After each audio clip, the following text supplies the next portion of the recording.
Sekarang lagi rame nih pembangunan PIM 5, bayangin. Bukan baru mau dibangun, bukan. Februari udah beroperasi. PIM 5. Kok PIM 5? Kan baru 3 PIM sekarang. PIM 4-nya kemana?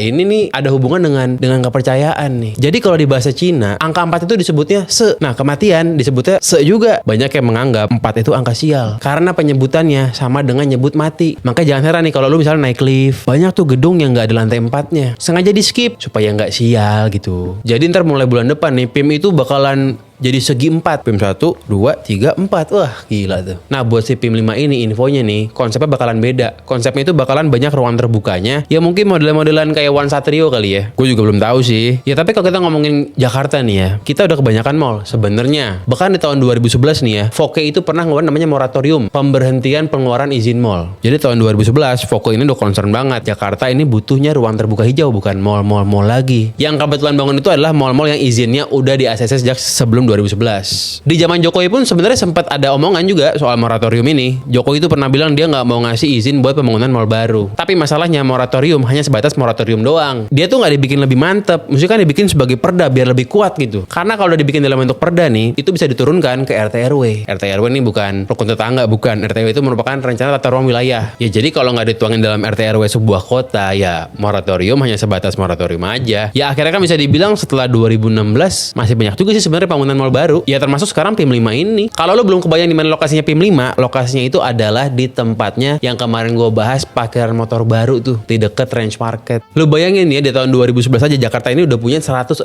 mall, bayangin tuh. Bang, 160 mall, kayaknya nggak nyampe deh. Ya yang dihitung mall itu nggak cuma yang segede PIM sama Kokas doang, tapi mall-mall kecil macam Arion, bahkan yang lebih kecil dibanding Arion itu juga dihitung. Banyak. Ya dampaknya secara langsung tentu aja. Pertama, bikin macet, terutama buat mall-mall yang dibikin di jalan yang sempit-sempit nih. Yang kedua, makin nambah mall, makin kurang nih ruang resapan air. Jakarta ini tanahnya turun terus. Kita butuh ruang terbuka, ruang resapan air. Ditambah ketiga nih, kurangnya ruang publik. Kalau semua dibangun jadi mall, akhirnya orang kalau mau rekreasi, semua harus keluar duit. Ya meskipun banyak orang yang rojali jarang beli kalau ke mall, tapi kan bayar parkir juga. Nah kota yang bener itu harusnya inklusif. Harusnya kalau mau rekreasi, banyak yang gratisan, ruang-ruang terbuka publik gitu. Jadi kalau semua diembat sama mall, kacau juga. Itu kenapa dulu dibikin moratorium pemberhentian izin tuh, tapi cuma sementara kan. Gimana kira-kira lo masih butuh mall-mall baru nggak? Kalau masih butuh mall baru, coba sebut daerah lo di mana yang mallnya masih kurang. Ntar siapa tahu ada developer yang mau bikin tuh.